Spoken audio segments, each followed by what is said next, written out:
Good morning, everybody. Welcome to Q&A Wednesday. I'm Nicola Moras, and thank God for coffee.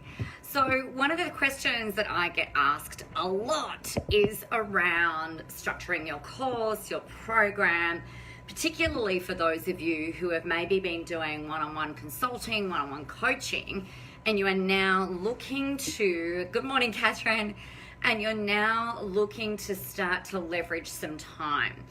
So online courses and online training portals and stuff like that can be really helpful.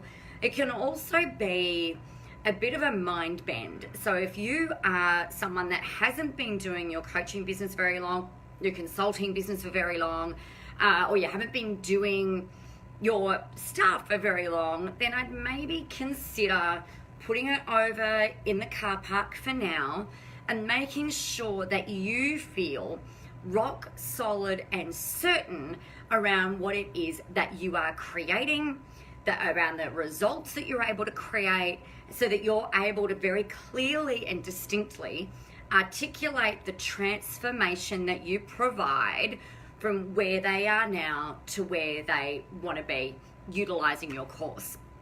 So that's really like the first big thing. So many people come to me and they say, oh, look, okay, so I've got all this experience and now I want to go and do a course.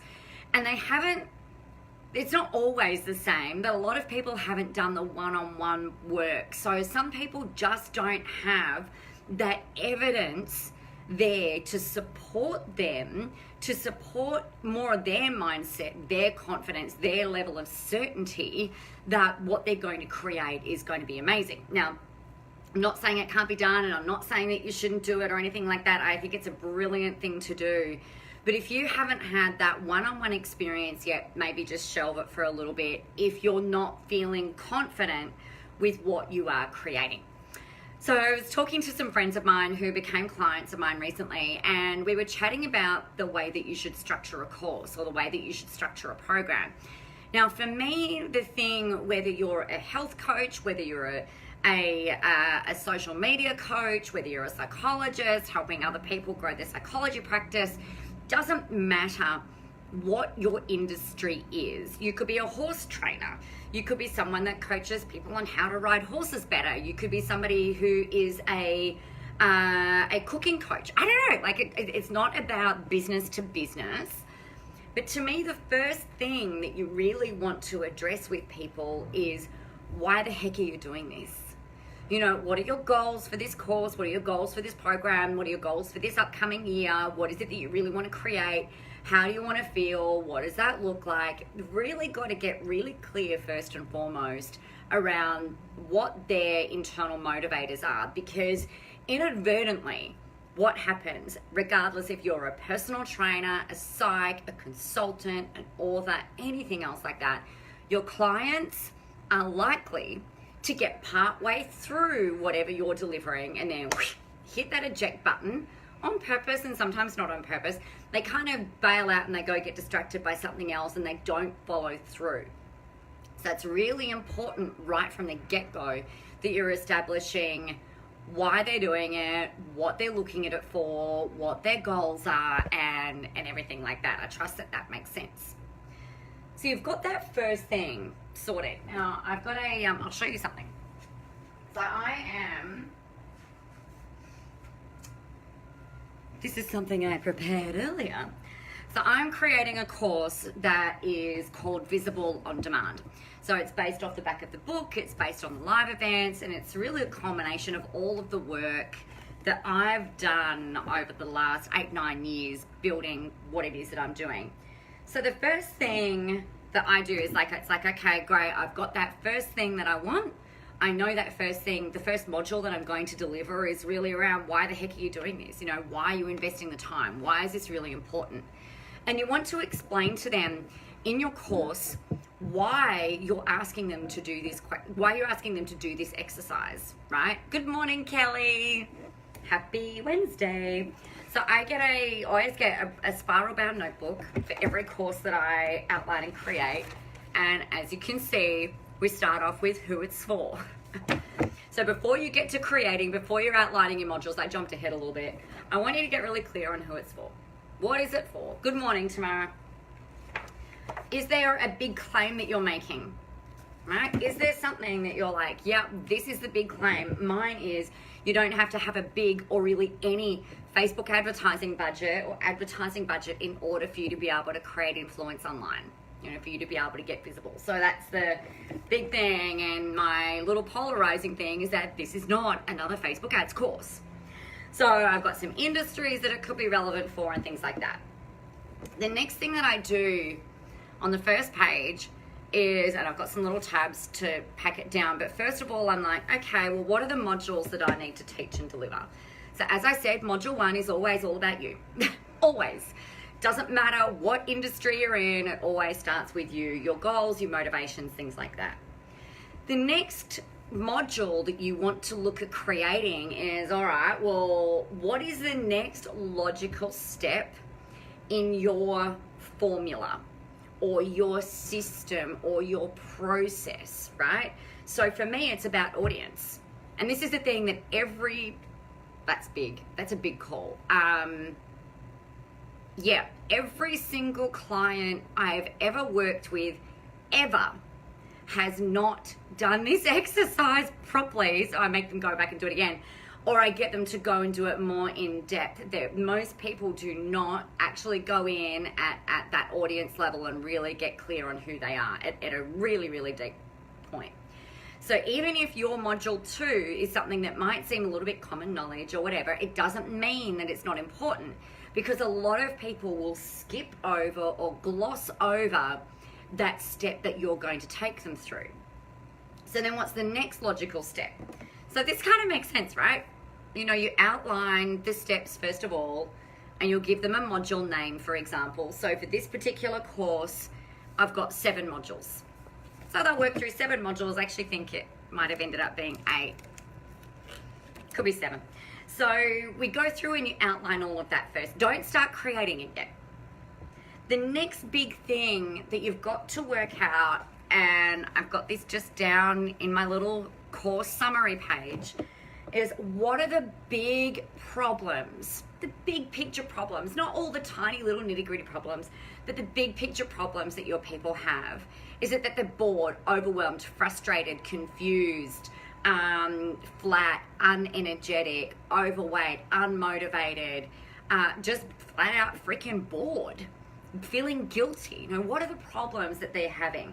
Because you want to make sure that when you've got these outlined, that the problems that you've talked about just down here actually are being solved throughout your course, right? Throughout your modules. So there's that. And then once you've got that, then you can start to unpack what each module looks like. So I'll show you module 1 as an example. Like module 1, we've got what they're doing, what the activities are, what the process that I'm stepping them through, and all of that. And there's a little bit more writing on the other page. So you can start to unpack in each section what each module looks like for your people. So most people then go, okay, great, I've got my course outlined, it's all done, I know the activities, let's go start creating it. You know, yeah, that could be a really interesting thing. However, and this happened to a friend of mine, it's like, well, if you go ahead and start creating it, what if you decide when you do the research actually with your audience and you start to unpack it a little bit more, what if you find that you actually have to go back and rework? Or what if you go and spend the next 3 months creating it with the hope that it might sell, but what if you can't sell it? So one of the things that I really very, very strongly recommend that you guys do is, number 1, you can sell it before you create it. So go out to market, run a webinar, get on the phone, talk to some people, do a pilot program, I don't know. Do something to see whether or not people are actually going to buy this, because if they're not, I don't want you spending the time doing it. That's for one group of people who are a little bit brave, and don't do that before you've done the work in here, okay? Because otherwise you're not gonna know what the heck you're selling, and you will feel unconfident, right? The next thing that you could do if you're like, I can't sell something unless I know what it looks like and things like that, which is actually really common, just go and create the first module. or maybe the first 2 modules.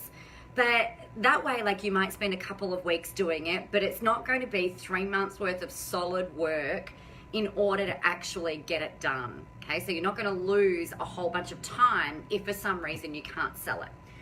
The other part about that is that if you've created a module, like maybe 2 modules, you might decide that rather than going and selling a whole big program, you might just go and sell that first module that you've already created, or you might use it as a lead magnet, or you might use it as a bonus for something else that you do. So I would err on the side of caution with going and creating the whole bang lot, because it can just cost you a lot of time in rework. Tamara, I've been finding that as I'm thinking about all these things, I've been getting overwhelmed and I can't read the rest of your comment. I'm going to guess that says losing focus. Yeah, it's an interesting one, isn't it? Because there are lots of moving parts. There's lots of things that you can do. And really, ultimately, at the end of the day, nothing's going to happen if nothing gets finished. So, yes, there are lots of moving parts. But I reckon if you've got this, and if this is what you want to sell, I think you've got to be really clear at the start, before you start doing everything. It's to make sure that you have got, you know where you're going. So you've reversed engineered it, right? So if all of my marketing is gearing towards selling this, then you're going to be able to tie your digital strategy, your social media strategy, your emailing strategy, everything will tie into that thing. But if you're going towards, well, I've got a challenge and I've got a course and I can do one-on-one and I can do live events and I can do workshops and I can do guest speaking, like, man, that's where it becomes overwhelming. So I would think of one thing, maybe 2 things that are similar, and reverse engineer everything towards that. So this could be, for example, for you guys, you might have a course outlined where it's going through for a group, like it's not one-on-one, or you might deliver pretty much the same curriculum for one-on-one clients. So that way all of your marketing and everything still ties in to you selling that thing. Hope that makes sense. Trust that makes sense. Oh, I can see the rest of your comment now. And losing focus, so this is really helpful. Thank you. And then I can't read the rest, so that's a bit weird. I'll read it later. So that to me is the best way that you can create your course. We're not talking about the ideas for the courses because you guys know your stuff, right? So really it's just a matter of you guys deciding, well, is that something that you want to do? And then if it is, just don't get about creating it if you can at all avoid it until you've made sales into it, right? Now, one of the ways that you can do that, one of the tips that I can suggest to you, so it's December, right? You might start marketing and selling it now, but there's nothing telling you or nothing stopping you from actually commencing that training from starting in February. So you could put them through some pre-work, you might give them a call and just do a support call. If you're selling it now, and you can say, hey, we start in February, we're just gonna get you enrolled now, get it paid off between now and then, and we're gonna start in Feb when you've got a little bit more brain space. Yeah, so you don't need to hold off till next year to start selling it. You can start doing it right now. All right, if you've got any questions about any of this, let me know. This is the exact process that I've been using since literally 2010 to do styling courses, to do marketing trainings, to doing all of the stuff. So any questions, let me know. Otherwise, go rock on. I can't wait to talk with you guys all tomorrow. And we'll be talking about something fabulous and awesome. So have a great day, go kick some ass, get out there, help some people, and get visible.